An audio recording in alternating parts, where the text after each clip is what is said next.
Cette fois-ci, ce qui vient, c'est la puissance de maintenant. Et comme quoi rien ne se passe en dehors de maintenant et que tout se fait maintenant. Ça ne sera jamais plus tard. En maintenant,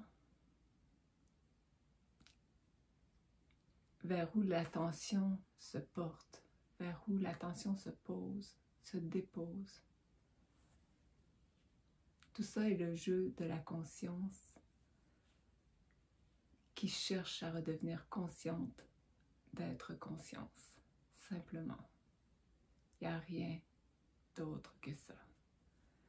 Donc, quels sont les aspects où nous dormons, où la conscience s'est endormie et où elle est totalement hypnotisée par les conditionnements, les sensations connues, les pensées connues, les habitudes, les mouvements répétitifs.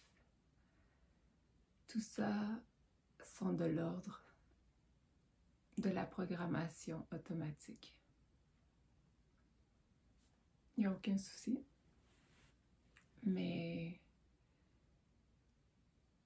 on a oublié ce qu'on est réellement. Cette fabuleuse conscience infinie avec son potentiel infini et sa création infinie. Parce que la conscience, elle crée en permanence. Il n'y a que ça. Que ce soit conscient ou inconscient.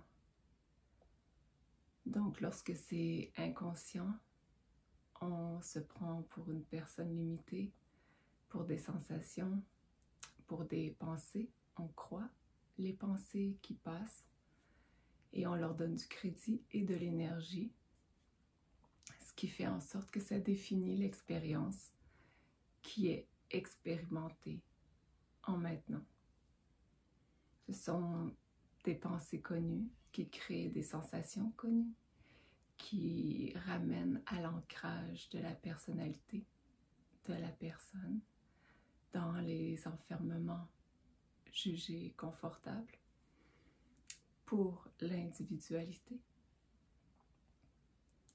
Mais au-delà de ça, il y a tant à explorer, à goûter, à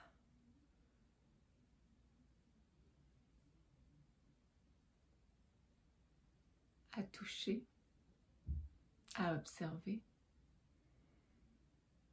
Juste dans ce dépôt, dans ce laisser ouvrir, laisser se détendre.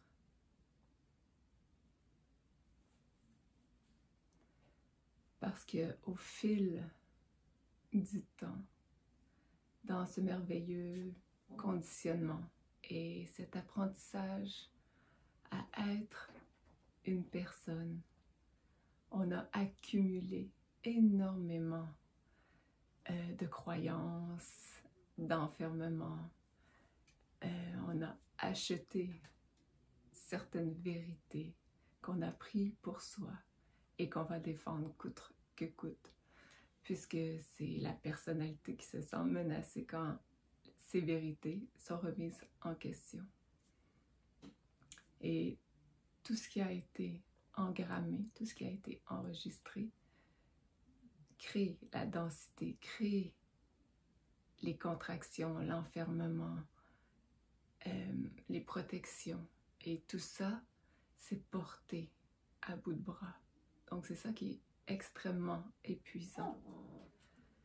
Et toutes ces contractions finissent par devenir confortables.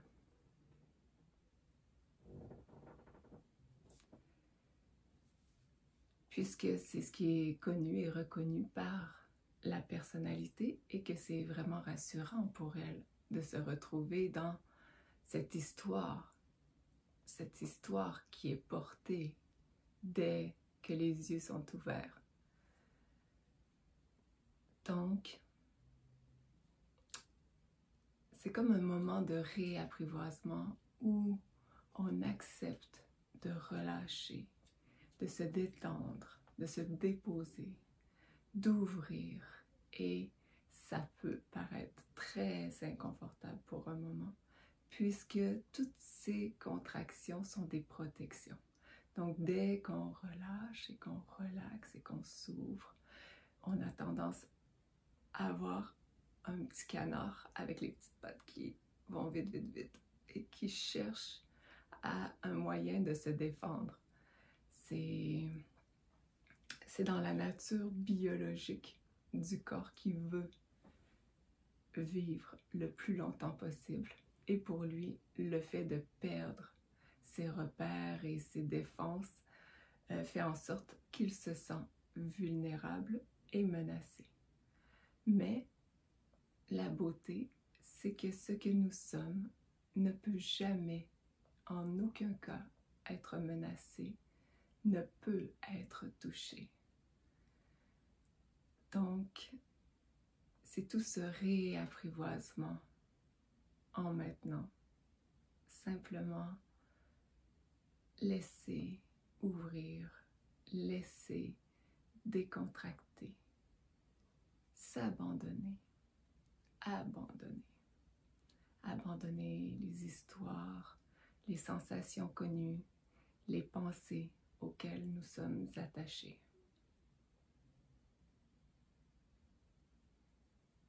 C'est simplement un dépôt. C'est pour ça qu'il n'y a rien à faire.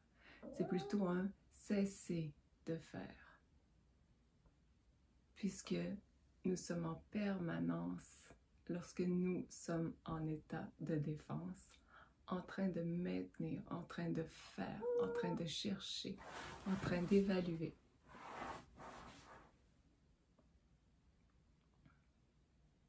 Donc, dans ce cesser de faire, c'est simplement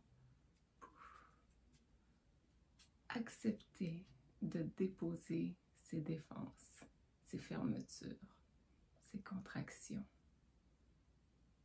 Et ces contractions, ces défenses, même si on pense qu'on se défend de l'extérieur, on se défend contre nous-mêmes, puisque c'est toujours contre les sensations qu'on se défend. Il n'y a rien d'autre que ça. Même si on pense qu'on doit contrôler l'extérieur et que si on contrôle l'extérieur, on ne sera pas menacé. En réalité, c'est pour ne pas toucher ce qui a été refusé, ce qui a été évalué comme étant trop souffrant, trop intense. Donc, il y a des stratégies de survie qui se sont installées pour bien étouffer, bien camoufler, bien enfouir au fond de soi. Mais il n'y a pas d'échappatoire. Tôt ou tard, ça demande à être rencontré. Et ça fait toujours appel à cet espace ouvert, cet espace d'amour inconditionnel qui dit c'est ok avec ce qui est proposé.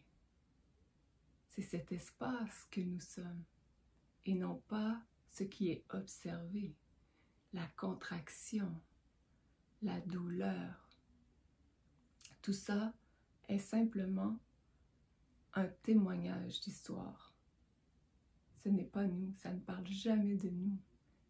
Jamais, jamais, jamais ça nous définit. Donc, à partir du moment où on arrête de s'identifier à l'histoire, aux sensations, aux pensées, nous sommes libres maintenant de tout ça. Ça n'a jamais, jamais parlé de nous. Ça ne peut pas nous définir. Ce qui apparaît, ce qui a une forme, un contour, ce qui fluctue, ce qui est impermanent, apparaît dans le contenant que nous sommes. On a oublié que nous sommes le contenant au complet et non pas le contenu, peu importe sa densité, sa subtilité, si ça fluctue, si ça bouge, si c'est impermanent, c'est que ce n'est pas la vérité. C'est une expérience proposée et goûtée par la conscience qui observe et goûte cela. La conscience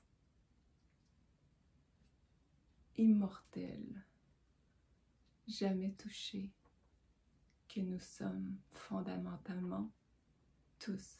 Il n'y a qu'elle en réalité. Donc, c'est pour ça qu'on peut lâcher toute défense. Et dans cette optique où la conscience cherche à redevenir consciente d'être conscience, la meilleure façon de propager ce que nous sommes est de l'habiter, de l'incarner, de la laisser se diffuser. Donc, c'est en habitant la paix que nous propageons la paix. C'est en habitant l'amour que nous propageons l'amour.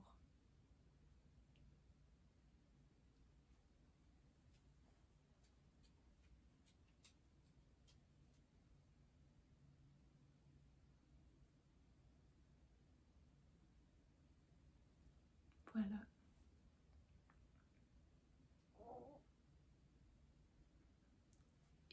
Il n'y a que le pur maintenant. En maintenant, il n'y a pas de passé, il n'y a pas de futur. En fait, il y a la sensation d'une projection mentale vers le futur qui crée l'anxiété et qui est du domaine du contrôle. Et il y a la sensation de la projection vers l'arrière, du maintien de l'attachement au passé, à l'histoire, qui vient densifier les fondations de la personnalité et qui font jaillir souvent la sensation de dépression. En fait, ce qu'on appelle la dépression, c'est une sensation de nostalgie, donc d'histoire passée. Et quand on s'identifie encore à la sensation, alors on dit « je suis dépressif » ou « je suis en dépression ». Mais en réalité, on observe la sensation de dépression ou de nostalgie simplement. Nous ne sommes en aucun cas cette sensation.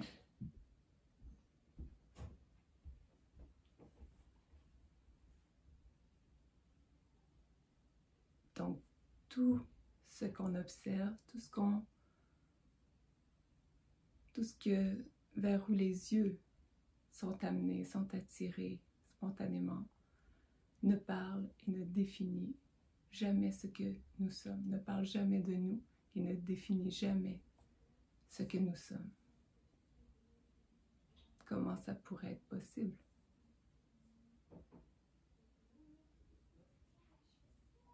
Donc tout ce qui apparaît en maintenant est offert comme un banquet, une saveur de l'instant. Ça demande à être observé simplement. Si je ne m'identifie pas, c'est intéressant. Et c'est OK. C'est comme ça en ce moment. C'est la saveur, le plat du jour. Simplement.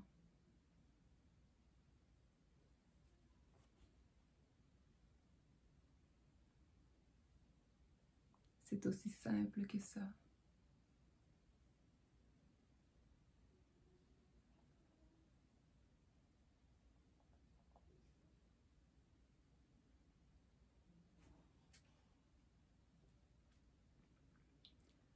Donc, pour ceux qui croient qu'on doit travailler fort, qu'on doit chercher, qu'on doit se délaisser, délester de nos mémoires, qu'on doit nettoyer, purifier, ça ne parle pas de nous. Ça ne fait que pointer sur l'espace d'amour infini que nous sommes. Donc, si l'attention, elle est sur l'histoire, sur les sensations, alors, c'est ce qui est vécu. Et c'est OK. C'est juste l'attention qui se rétrécit sur certains points, certaines saveurs. Quand c'est là, c'est là. Et quand c'est pas là, simplement.